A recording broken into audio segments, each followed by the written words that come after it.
ዛሬ እኮ እናምናለን ባዮች ግን በውስጣችን አመፀኞች፣ እግዚአብሔርን እናውቃለን ባዮች ግን በውስጣችን ትዕቢተኞች፣ እግዚአብሔርን እንወዳለን ባዮች ነገር ግን ውስጣችን በጥላቻ የተሞላ እርጉማን እየሆነን ነው። አብርሃም አመነ ጽድቅ ሆኖ ተቆጠረለት ይላል።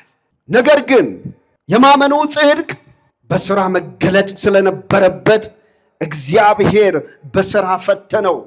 አምናለው የሚል ሰው በሥራ የተረጋገጠ እምነት ሊኖረው ይገባዋልና። ሰውን ባለባበሱ እንንቀዋለን፣ ባለባበሱ እናከብረዋለን። ወዳጆቼ ይሄ መመዘኛ አይደለም። እምነት የሚመዘነው በእውነት ነው፣ በሥራ ነው። ስራችን ደግሞ እግዚአብሔርን ደስ የሚያሰይ ሊሆን የሚችለው እንደ እግዚአብሔር መልካም ፈቃድ በመታዘዝ መኖር ስንችል ብቻ ነው። ምን እንዳይባል ይሄ ሰው አይሁዳዊ ሆኖ እንዴት ይሄን ያደርጋል? ይሄ ሰው እንዴት አይሁዳዊ ሆኖ? ዛሬ እኛም ላይ ያለው ችግር ይሄው ነው። ይኸውላችሁ ይህቺ ልጅ ኦርቶዶክስ ሆና እንዴት አትጾምም? ይሄ ሰው የኦርቶዶክስ ተዋሕዶ እምነት ተከታይ እንዴት አይጾምም? እንዴት አይጸልም? እንዴት ቤተክርስቲያን አይሄድም ስለተባለ ብቻ የምንመጣ የምንሄድ ብዙ ሰዎች አሉ። የአብዛኞቻችን ህይወት ይሄ ነው። እምነትስ ተስፋ ስለምናደርገው ነገር የሚያስረግጥ የማናየውንም ነገር የሚያስረዳ ነው። የምናያቸው ነገሮች ሁሉ ከሚታዩት እንዳልሆኑ በእምነት እናረጋግጣለን፣ በእምነት እናምናለን። በጾምክ ጊዜ የተራበውን ስለማብላት፣ የተጠማውን ስለማጠጣት፣ የተከዘውን ስለማጽናናት አንተ ራስህ ጠብ ተጣልተህ ከሰው ጋር ተጣልተህ ቂም ይዘህ በውስጥ ቂም ቋጥሬ ቤተክርስቲያን ስመጣ እንኳን አልፈራም። ይቅርታ ስጠይቅ እግዚአብሔርም እኔ መጀመሪያ ይቅር የምለው አካል አለኝ።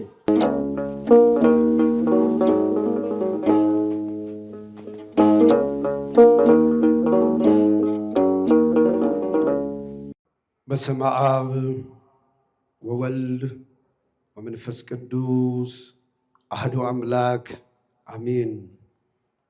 የእግዚአብሔርን ቃል ለመስማት እንደ እግዚአብሔር ፈቃድ በዚህ ቦታ የተገኛችሁ ምዕመናን አባቶች፣ እናቶች፣ እህቶችና ወንድሞች እንዲሁም ሕፃናት እንደምን ከረማችሁ?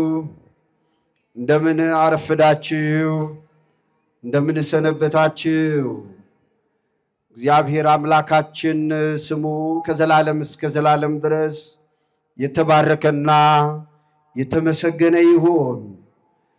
ጥንተ ጠላታችን ዲያብሎስ ወደ እግዚአብሔር እኛ መቅረብ ስንሻ፣ ወደ እርሱ ለመምጣት ስንወድ ዘወትር ከኛ ተቃራኒ ሆኖ የእግዚአብሔርን ክብር እንዳንወርስ የሚቃወመንን ጥንተ ጠላታችን ሰይጣንን እግዚአብሔር አምላካችን ከእግራችን በታች ፈጥኖ ቀጥቅጦ ይጣልልን። እግዚአብሔር ታላቅ ነው፣ ሥራውም ድንቅ ነው። ማንም በዚህ አለ በዚያ አለ ሊለው የሚችል አምላክ አይደለም። ጥበቡ ረቂቅ ነው፣ ኃይሉ ችሎታው ምጡቅ ነው። ማንም የማይመረምረው አምላክ በዚህ ስፍራ በጥበቡ ሰብስቦናልና ቃሉን ሰምተን እንድናስተውል አስተውለንም ደግሞ ከእርሱ ጋር የምንኖርበትን ጸጋ በረከት ያድለን ዘንድ የአምላካችን የእግዚአብሔር ቅዱስ ፈቃዱ ይሁንልን። የልብ መዘጋጀት ከሰው ነው፣ የምላስ መልስ ግን ከእግዚአብሔር ዘንድ ነውና በዛሬው ዕለት የምንማረው ትምህርታችን እምነት ምንድን ነው? እምነት ማለት ምንድን ነው? መጽሐፍ ቅዱስ ስለ እምነት አንድ ቃል ይነግረናል። በዕብራውያን መልእክት በምዕራፍ 11 ከቁጥር 1 ላይ እንዲህ ይላል፣ ሃይማኖትስ ጥይቅት ይእቲ።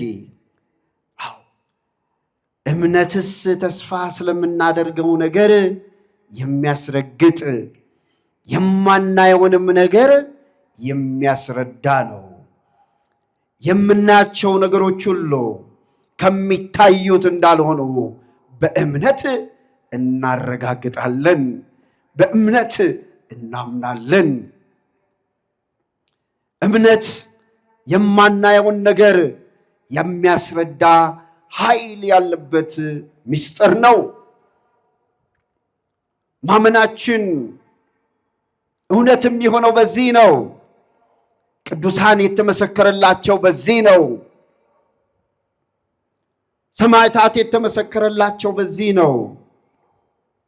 ጻድቃን የተመሰከረላቸው በዚህ ነው። ያለ እምነት እግዚአብሔርን ደስ ማሰኘት አይቻልም ይላል። ያለ እምነት እግዚአብሔርን ደስ እናሰኘው ዘንድ አንችልም። በእምነት እግዚአብሔርን እናገለግላለን። በእምነት ከእግዚአብሔር ጋር እንኖራለን። በእምነት የሚታዩት ነገሮች ከሚታዩት እንዳልሆኑ እናረጋግጣለን። እግዚአብሔርን ያየው አለ? ንገሩኝ። አይታችሁት ነው የምታምኑት? ያየው አለ ወይ? እስቲ እግዚአብሔርን ያየ እጁን ያውጣ። እግዚአብሔርን ያላየ ግን በእምነት እግዚአብሔርን ያመነ እስቲ እጁን ያውጣ። አላየ ነው። ነገር ግን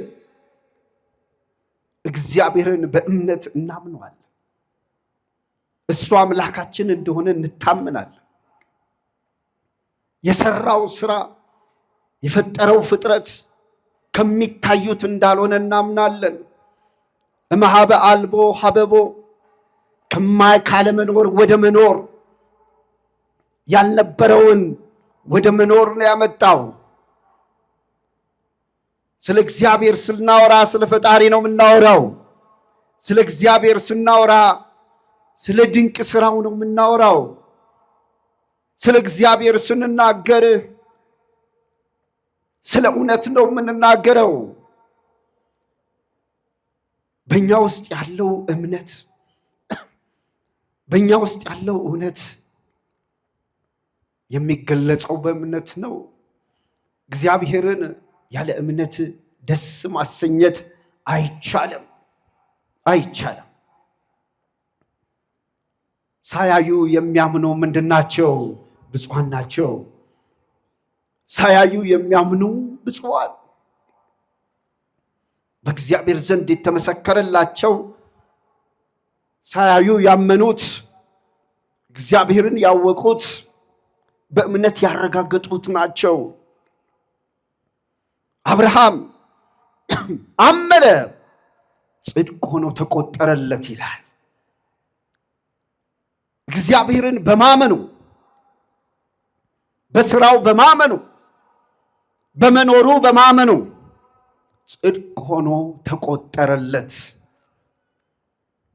ነገር ግን የማመኑ ጽድቅ በስራ መገለጥ ስለነበረበት እግዚአብሔር በስራ ፈተነው።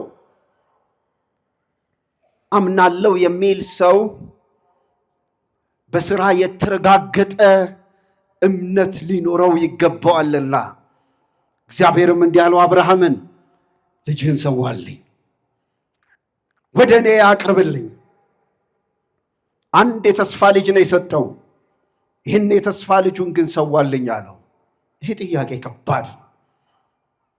ምክንያቱም እግዚአብሔር የሰጠው ቃል ኪዳን ዘርህን እንደ ሰማይ ኮከብ እንደ ምድር አሸዋ አበዛዋለሁ የሚል ተስፋ ነበር። ይሄ ተስፋ የሚፈጸመው በአንድ ልጁ በይስሐቅ ነበር። ተስፋ በሰጠው በይስሐቅ፣ ተስፋ ባደረገው በይስሐቅ ከእግዚአብሔር የተሰጠው ተስፋ ይፈጸማል ብሎ ሲጠብቅ፣ እግዚአብሔር ግን የእምነቱን እውነት የእምነቱን ጽድቅ ሊያረጋግጥለት ስለወደደ ለእኛ ትምህርት የሆነን ዘንድ ልጅህን ሰዋልኝ አለ። ያን ጊዜ አብርሃም እምቢ አለ እንዴ ወዳጆቼ?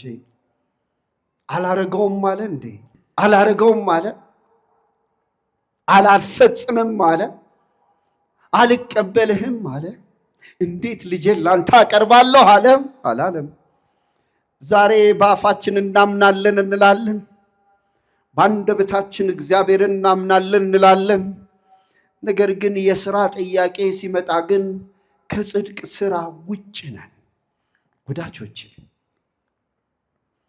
አሜንሰ መሰረት ይእቲ ይላል። እምነት መሰረት ናት። ጣራ ግድግዳዋ ግን ምግባር ነው፣ ስራ ነው። ያለ መልካም ስራ አመን ብቻ በማለታችን አምነናል ብቻ በማለታችን ወደ ጽድቅ ሕይወት አንሄድም። በአንደበታችን አምነን የምንመሰክርለት እግዚአብሔር በስራ እውነትን መግለጥ መቻል አለብን። ሌላውን እየናቅን፣ ሌላውን እያንቋሸሽን፣ ታናሽ ነው የምንለውን እየጣልንና እየረገጥን፣ ለድሃው እየጨከንን፣ የተራበውን ለማብላት፣ የተጠማውን ለማጠጣት፣ የታረዘውን ለማልበስ፣ ያዘነውን ለማጽናናት፣ የታሰረውን ለመጠየቅ፣ የታመመውን ለመጎብኘት ምክንያት እየፈጠርን ከመልካም ስራ እስከራቅን ድረስ ወዳጆቼ እምነታችን ብቻ ጽድቅ አይሰጠንም። ጽድቅ አይሰጠንም። ለድሃው ራራለት፣ ለምስኪኑ እዘንለት፣ ያዘነውን አጽናናው፣ የተከዘውን ደግፈው፣ በቻልከው እርዳው እንጂ አታንቋሸው፣ አትናቀው። መናናቅ በመሃላችን የበዛ አይደለም እንዴ ወዳጆቼ? ባለጸጋውን እናከብረዋለን፣ ድሃውን ግን እንንቀዋለን። ይሄ እንዲህ ነው ያልነውን ባለስልጣን ያለውን እናከብረዋለን፣ ስልጣን የለውም ያልነውን እንንቃለን። ሰውን ባለባበሱ እንንቀዋለን፣ ባለባበሱ እናከብረዋለን። ወዳጆቼ ይሄ መመዘኛ አይደለም። እምነት የሚመዘነው በእውነት ነው፣ በስራ ነው።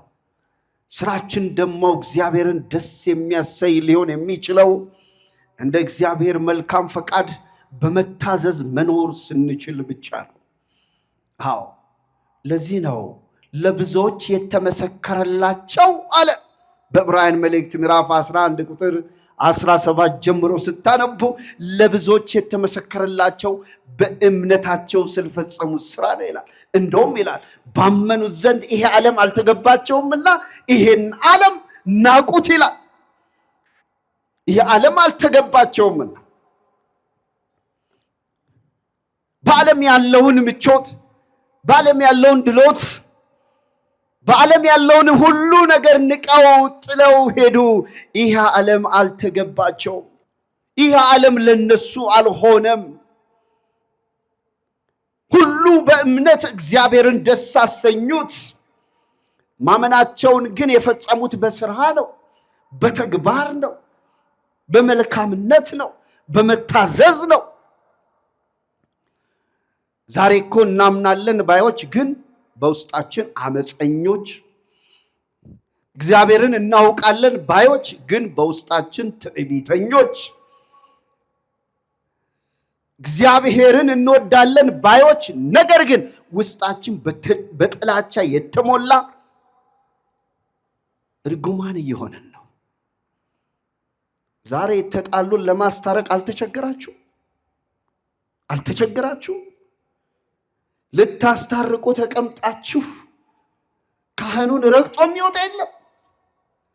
ከዚህ ሰው ጋር ከምታረቅ ብሞት ይሻለኛል የሚል የለም። እርስ በርሳችን ተጣልተን ቂም ቋጥረን እየተባላን አይደለም እንደምንኖረው ወዳጆቼ። እግዚአብሔር አይዘበትበትም። አንዋሽ። ልባችን ለእርቅ ክፍት አይደለም። መንፈሳችን እርስ በርሳችን በጎ ለማድረግ እርቅ አይደለም። ዛሬ በየቤታችን ከእህት ከወንድሞቻችን፣ ከገዛ ዘመዶቻችን፣ ከጓደኞቻችን፣ ከወዳጆቻችን በልባችን ቂም ይዘን ቀን ምንቆጥር፣ መቼ አጋጣሚ አግኝቼ ይሄን ሰው ባዋረድኩት ምንል፣ መቼ አጋጣሚ አግኝቼ ይሄን ሰው እንዲባረኩት የምንል የለንም ወዳጆች። እግዚአብሔር ታዲያ እንዴት ጾማችንን ይስማ? እግዚአብሔር እንዴት ልመናችንን ይስማ? ልባችን ለእርቅ የተከፈተ ለሰላም የተከፈተ ያድርግልን። ቂም አትያዙ በማንም። ቂመኛን ሰው እግዚአብሔር ይጠላል። ቂም እንዳትይዙ። ከወንድሞቻችሁ ብትጣሉ ቂም አትያዙ። እግዚአብሔር ይቅር ይበል በሉት። እግዚአብሔር ይቅር ይበልሽ በሏት። አታምሩ። ነገር ብታመሩ ክፋት ለራስ ነው። መልሶ የሚመጣው ራስን ነው። የሚጎዳው መልሶ ራስን ነው። ወዳጆቼ በእምነት ህይወት ውስጥ እግዚአብሔር የሚወደው የልባችንን ቅንነት ነው። እስራኤልን እግዚአብሔር ለምን ወደደው ጠይቃችሁ ታውቃላችሁ? እግዚአብሔር እስራኤልን ደጋግሞ ወደደው። ለምን ወደደው? እስራኤል በምድረ በዳ ሄዶ አልበደሉ፣ ጣዖት አላመለኩም። እስራኤል በምድረ በዳ ሄዱ ከእግዚአብሔር አራቁም፣ አልተለዩም። መዝሙረ ዳዊት መዝሙር 70 እንዲህ ይላል፣ እግዚአብሔር እስራኤልን ቅን ስለሆነ ወደደው ይላል። ምን ስለሆነ? ቅን ስለሆነ። በኃጢአቱ ምክንያት አለ። በኃጢአቱማ የከፋ ቅጣት ይገባው ነበር። እግዚአብሔር ሲቀጣቸው የሚመለሰው መከራን አይተው ቶሎ አእምሮ የሚገዙ ቶሎ ወደ ንስሐ መምጣት የሚችሉ ስለነበረ ወደደው። እግዚአብሔር ወደደው። ቅንነትን ገንዘብ እናደርገው። በልባችን ቅንነት ነው እግዚአብሔር በረከት የሚያድለን። እንደ ኃጢአታችን ብዛትማ ቢሆን እኔም በዚህ መቆም አልችልም፣ ማናችንም በዚህ ስፍራ መቆም አንችልም። እግዚአብሔር ግን በቸርነቱ አቆመን። እግዚአብሔር ግን በቸርነቱ እንድንቀመጥ ፈቀደልን። አሁንም እግዚአብሔር ሁላችንን ይቅር ይበለን።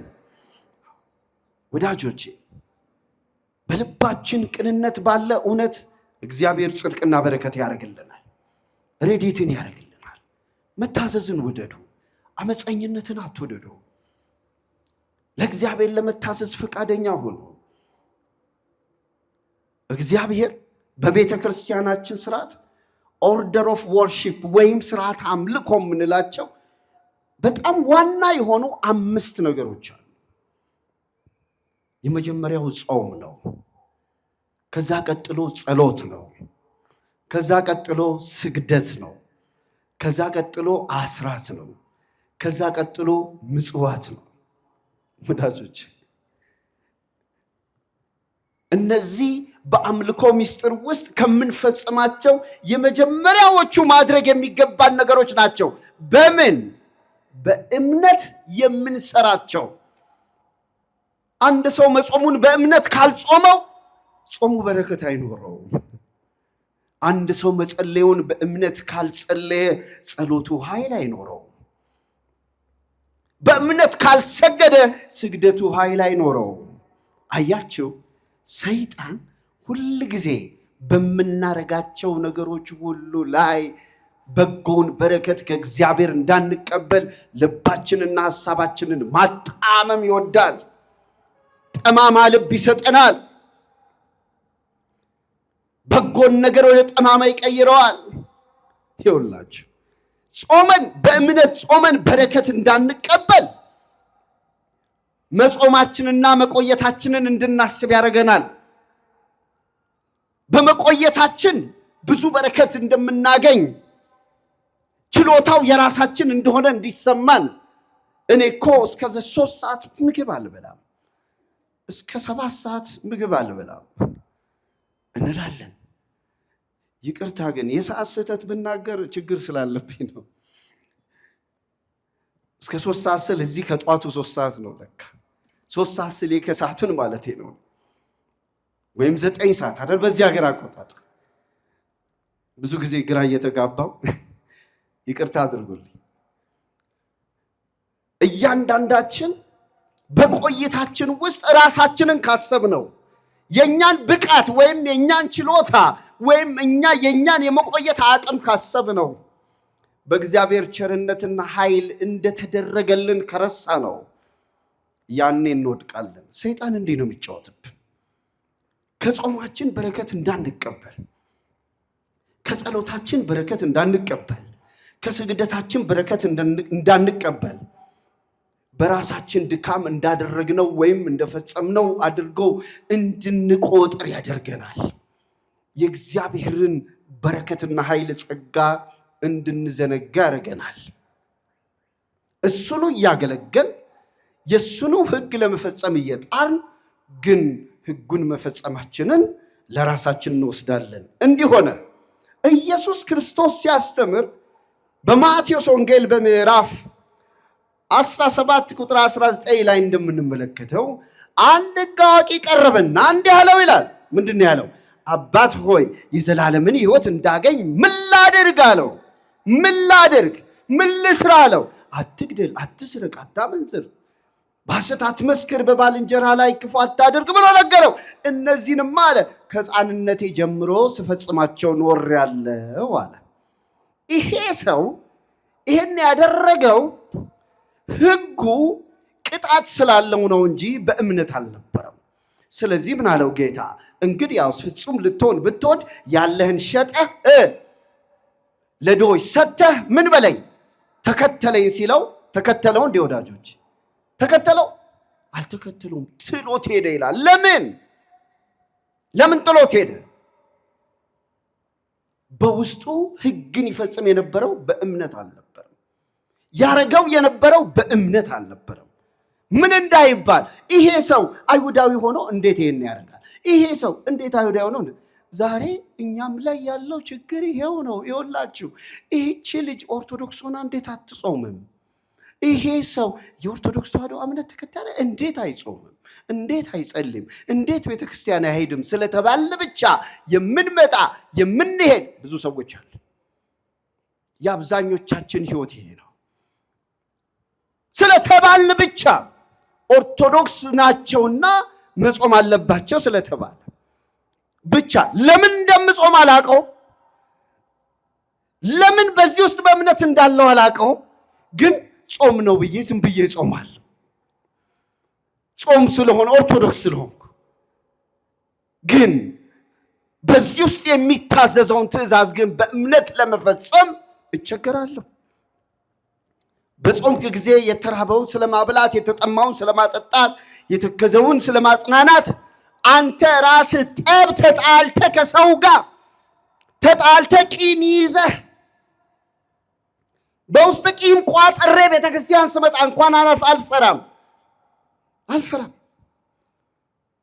ይቅርታ ስጠይቅ እግዚአብሔርም እኔ መጀመሪያ ይቅር የምለው አካል አለኝ። አባታችን ሆይ ጸሎትን ስንጸልይ ምንድነው ምንለው?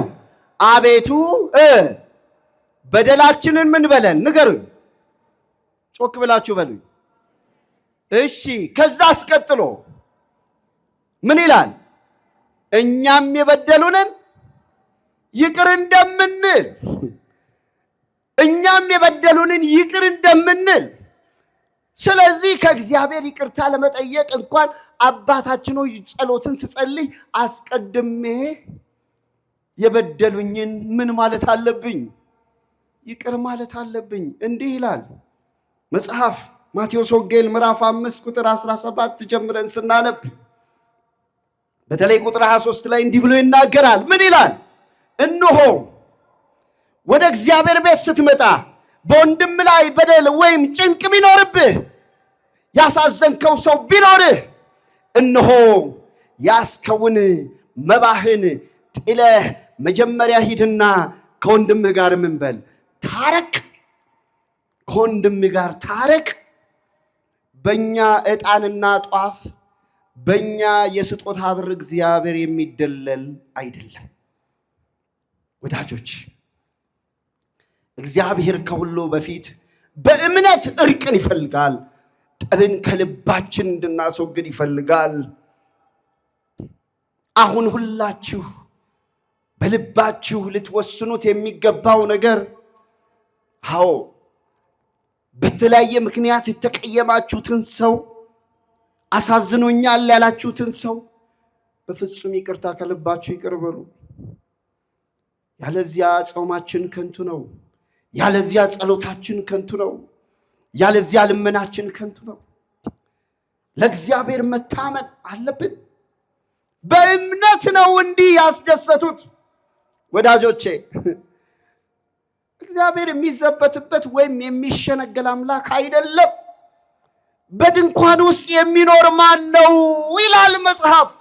መዝሙረ ዳዊት መዝሙር 14 ቁጥር 1 ጀምረን ስናነብ በድንኳን ውስጥ የሚኖር ማን ነው? በአንተ ድንኳን በተቀደሰው ድንኳንህ የሚኖር ማን ነው? በድንኳንህ እውነትን የሚናገር ማን ነው? በጎውን በረከትስ የሚያደርግ ማን ነው? በመዝሙረ ዳዊት መዝሙር 14 ከቁጥር 1 ጀምረን ስናነብ ይህን ቃል ነው የምናገኘው። እነሆ የእግዚአብሔር ቃል እንዲህ ይነበባል።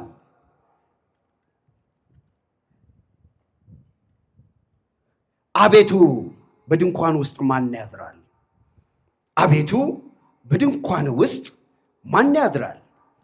እግዚኦ መኑ ይህድር ውስተ ጽላሎትከ፣ ማን በድንኳን ውስጥ ያድራል?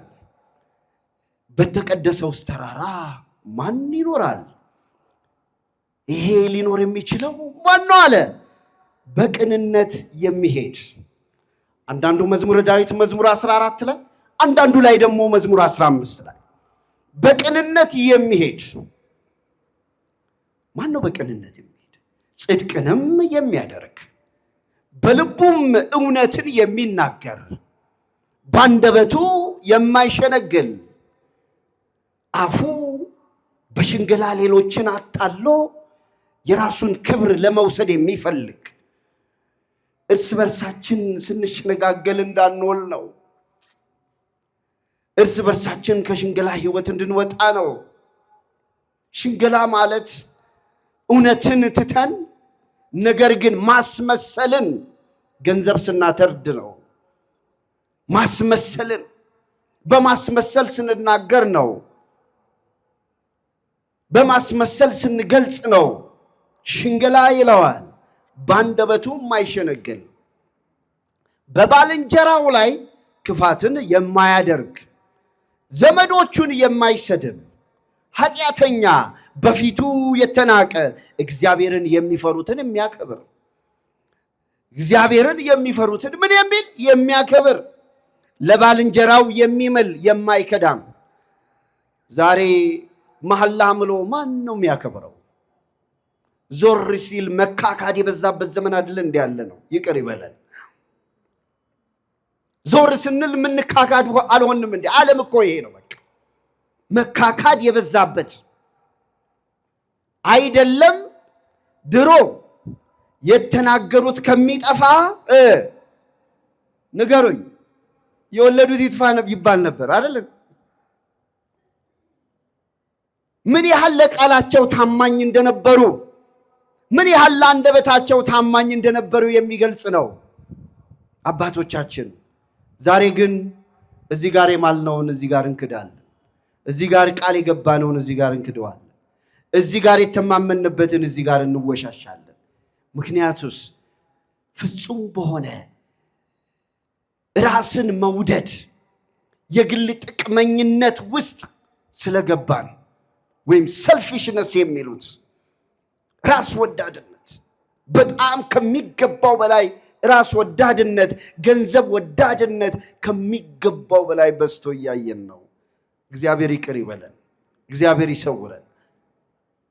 ወዳጆቼ ገንዘብ ለሕይወታችን ያስፈልገናል፣ ለመኖር ያስፈልገናል። ገንዘብ ዕቃ ይገዛል፣ ንብረት ይገዛል፣ ቁሳቁስ ይገዛል። ነፍስ ግን ይገዛል እንዴ? ንገሩኝ፣ ይገዛል? እኔ በምኖርበት ሀገር መጨረሻ ቶፕ የተባለ ሜዲካል ሕክምና የሚካሄድበት ቦታ ነው ያለ ነው። ነገር ግን ሰዎች በሆነ ደረጃ ላይ ሲደርሱ ያ ሁሉ መሳሪያ፣ ያ ሁሉ ሕክምና፣ ያ ሁሉ ችሎታ፣ ያ ሁሉ ምን ከንቱ ነው፣ ከንቱ ነው። ስለምታውቁት ገንዘብ እነዚህን አይገዛም። ገንዘብ ፍቅርን ይገዛል እንዴ? ገንዘብ እውነትን ይገዛል እንዴ?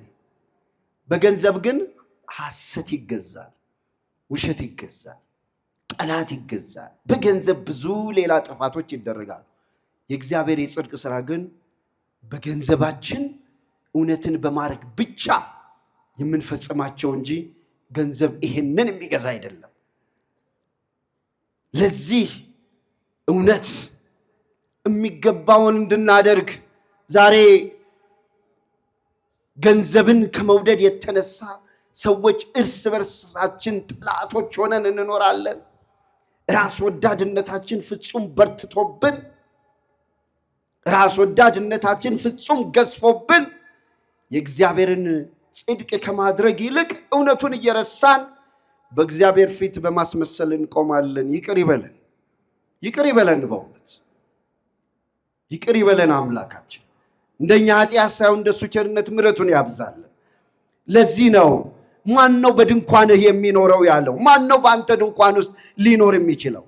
እነሆ አለ ኃጢአተኛ በፊቱ የተናቀ እግዚአብሔር የሚፈሩትን ለባልንጀራው የሚምል የማይከዳ ገንዘቡን አለ ደግሞ ባራጣ የማያበድር በንጹህ ላይ መማለጃን የማይቀበል። መማለጃ ምንድን ነው? ጉቦ። ጉቦ ዛሬ እኮ ጉቦ እኮ በሁሉ ቦታ ሰልጥኗል። ከቤተ መንግስት እስከ ቤተ ክህነት፣ ከውጭ እስከ ውስጥ በሁሉ ቦታ እኮ ጉቦ ሰልጥኗል።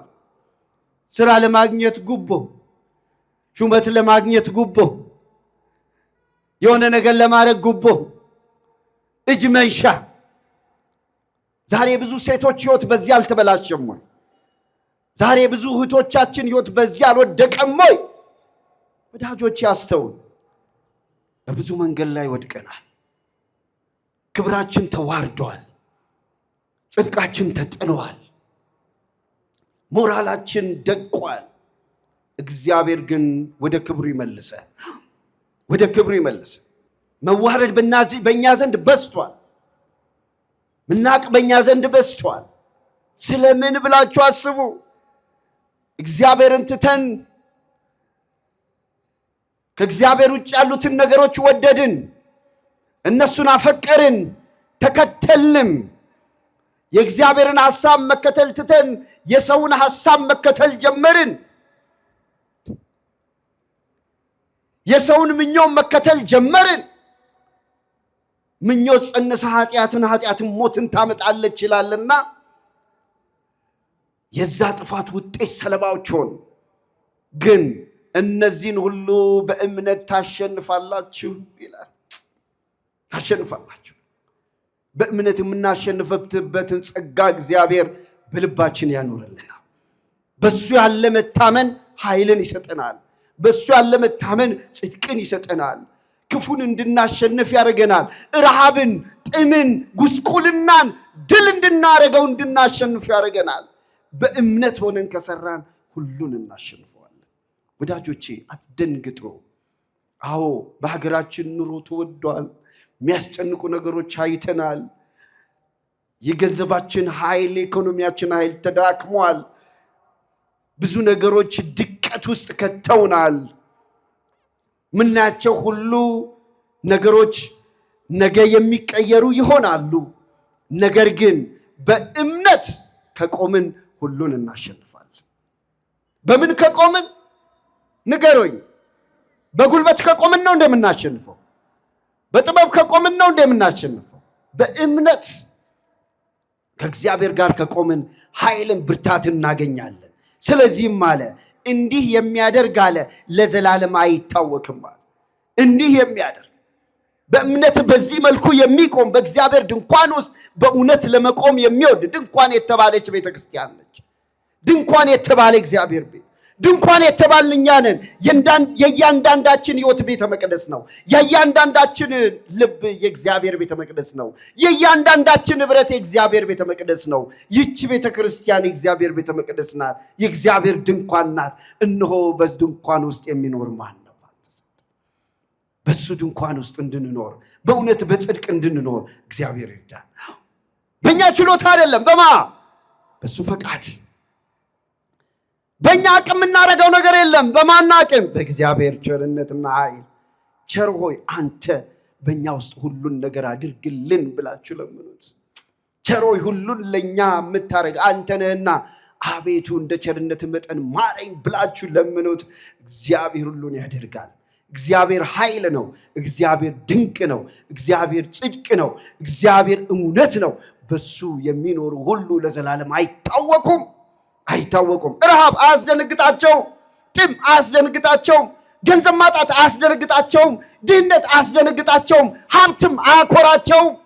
ማግኘትም ማጣትም አያሸንፋቸውም። በእነዚህ አይመኩም። የሚመካ ቢኖር በማይመካ በእግዚአብሔር ይመካ። በሱ የተመካ ያሸንፋል። በገንዘብ የተመካ ግን ይወድቃል። ትላንት ባለጸጎች የነበሩ ዛሬ ወድቀዋል። ትላንት ድሆች የነበሩ ዛሬ ተነስተዋል። ደግሞ ዛሬ ባለጸጎች የሆኑ ነገ ይወድቃሉ። ዛሬ ታላቅንን የሚሉ ነገ ይወድቃሉ። ትላንት የወደቁ ነገ ይነሳሉ። አናውቀው። ይሁን ለእግዚአብሔር ፍርድ ነው። ስለዚህ በእምነት የቆመ ሰው ግን አይታወቅም።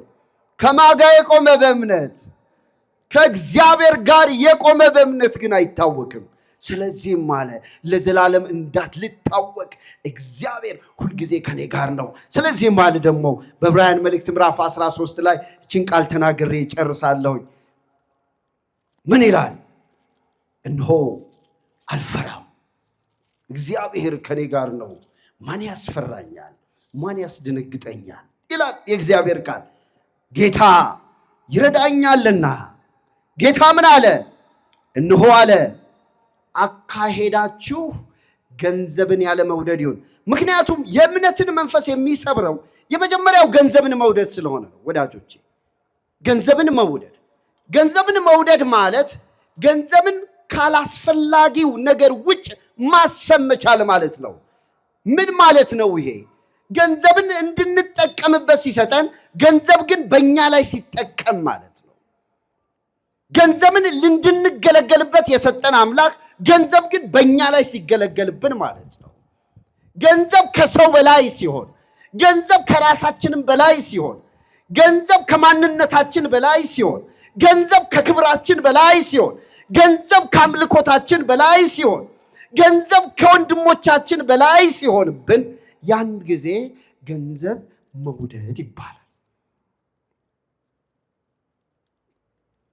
የተቸገረ ወንድሜ እዚህ ጋር ሆኖ እኔ ገንዘብ ኖሮኝ ልረዳው ሲገባኝ ግን እኔ ምን አገባኝ፣ ነገ ይህን ገንዘብ ብሰጠው እኔ ደግሞ ነገ ብቸገርስ ብሎ አስቦ አንድ ሰው ነገ እንደሚቸገር ነገ እንደሚወድቅ አስቦ ዛሬ የተራበውን ወንድሙን የማይረዳ ቢሆን ይሄ ሰው ምን ውስጥ ነው ማለት ነው? ንገሩኝ፣ ምን ውስጥ ነው? ገንዘብን መውደድ ውስጥ ነው። ገንዘብን ለዓለም ብልጥነት ነው። ምክንያቱም ይሄ ሰው ስለ ነገው አስቧል ነው የሚባለው። በሃይማኖት እንደሱ አይደለም። እሱ የስጋውያን ሐሳብ ነው። ስጋውያንንም አየናቸው እኮ ዛሬ በልጽገው ነገ አፈር ድሜ ሲበሉ እኮ አየናቸው። እንደ ሸምበቆ አድገው መልሰው አፈር ድሜ ሲበሉ አየናቸው። ትላንት የምትፈሯቸው ባለጸጎች እኮ ዛሬ አሉ እንዴ? በየአካባቢያቸው ይዋቸው። ትላንት የሚያስፈሩ የነበሩ ሰዎች ዛሬ የሉም እኮ። ዛሬ ደግሞ የሚያስፈሩ ነገ የሉም። ዛሬ የሚከብዱን ነገ የሉም። በእግዚአብሔር ዘንድ ያሉ ግን ለዘላለም አይታወቁ። አካሄዳችሁ ገንዘብን ያለ መውደድ ይሁን ያለው ለዚህ ነው። ስለዚህ አለ እግዚአብሔር ቃል አካሄዳችሁ ገንዘብን ያለ መውደድ ይሁን። ይህ ቃል የተጻፈው ዕብራውያን መልእክት ምዕራፍ 13 ከቁጥር 5 ጀምሮ ነው። ያላችሁ ይብቃችሁ፣ ተመስገን ማለትን ልመዱ። እስቲ ተመስገን በሉ። እስቲ ጮክ ብላችሁ በሉ። ተመስገን። ያላችሁ ይብቃችሁ። እግዚአብሔር በእውነት ያለንን ከባረከ አይበቃ ነው? ንገሩኝ፣ አይበቃ ነው? እስቲ አንድ ነገር ልንገራችሁ። 5000 ሕዝብ ያበላው ኢየሱስ ክርስቶስ ስንት እንጀራ አንስቶ ነው? ስንት እንጀራ ባርኮ ነው? ታስታውሳላችሁ? በቤተ ሳይዳ ስንት እንጀራ አነሳ? 5000 እንጀራ፣ 10000 እንጀራ፣ 100 እንጀራ፣ 200 እንጀራ፣ 300 እንጀራ። ስንት እንጀራ ነበረ ባጠገባቸው? 5 እንጀራ። ስንት ዓሣ ነበር ባጠገባቸው? 5000 ዓሣ አጥምደዋል እንዴ? የለም። 2 ዓሣ፣ 5 እንጀራ። ስንት ሺህ ሕዝብ በላ ይላል? 5000 ሕዝብ በላ። ስንት መሶብ ተነሳ? 12 መሶብ ተነሳ። የማበረከት ነው። እንደውም የዛን ጊዜ የተቆጠረው ይላል አይደል እንዴ? የተቆጠሩት ምኖች ናቸው የሚለው? ወንዶች ናቸው። ለምን? ጉልበት ስለነበራቸው፣ ብዙ ይበሉ ስለነበር። ድንገት በዛሬ ዘመን ላለነው ሴቶች ላይ መለከት ይችል ይሆናል አላውቅም። ያው እኩል ነው አይደል? ምን በላው እኩል ነው፣ ምን ሰራውም እኩል ነው፣ ምን በላው። ድንገት በአሁን ዘመን ቢሆን ወንዶች ብቻ ተቆጥረው 5000 ነበሩ ይላል። ሕፃናትና ሴቶች ሳይቆጠሩ ይላል። ሕፃናትና ሴቶች ሳይቆጠሩ የማበረከት ስለሚበዛ የእግዚአብሔር ያላችሁ ይብቃችሁ ያለው በረከት ከእግዚአብሔር ዘንድ በብዛት ከምናገኘው ገንዘብ ይልቅ በእግዚአብሔር በረከት የምናገኘው ስለሚበልጥ በሰው ዘንድ ካለን 1000 ብር ይልቅ በእግዚአብሔር ዘንድ ያለው 1 ብር ብዙ በረከት ስላለው ነው። እግዚአብሔር በበረከት የምንኖርበትን ተስፋና ልቦና ይስጠን። ከብዛት ሳይሆን እግዚአብሔር በበረከት የሚያኖረን ሕይወት ይስጠን። ያ በረከት ነው ኃይልም ይሆነን። ለዚህ ነው ያላችሁ ይብቃችሁ ያለው። እርሱ ራሱ አልተውህም በክፉም አልለቅህም ብሎሃልና፣ ስለዚህም በድፍረት እንዲህ እላለሁ ጌታ ይረዳኛልና። እስቲ በሉት በላ ቃሉ ጌታ ይረዳኛልና አልፈራም፣ ሰው ምን ያደርገኛል? ጌታ ይረዳኛልና አልፈራም፣ ሰው ምን ያደርገኛል? በጌታ እርዳታ ተማመኑ። በእግዚአብሔር እርዳታ ተማመኑ። እምነት ይሄ ነው። ብራብ ያበላኛል፣ ብጠማ ያጠጣኛል፣ ብቸገር ያግዘኛል ብላችሁ በፍጹም ታመኑ ያለን እግዚአብሔር ቃል። የምንታመንበትን ልቦና እግዚአብሔር ለሁላችን ያድለን። ሰማነውን በልቦናችን ያሳድርብን። ጸጋውን በረከቱን አብዝቶ ያድለን ዘንድ የአምላካችን እግዚአብሔር ቅዱስ ፈቃዱ ከሁላችን ጋር ይሁንልን። የወንድማችንን ወልደ ሰማዕት በረከት በእኛም ላይ ያሳድርብን። በእውነት በጸጋ በረድኤት ይጠብቀን ዘንድ የአምላካችን የእግዚአብሔር ፈቃዱ ይሁንልን። ወስብሐት ለእግዚአብሔር ወለወላዲቱ ድንግል ወለመስቀሉ ክቡር ለዘላለሙ አሜን።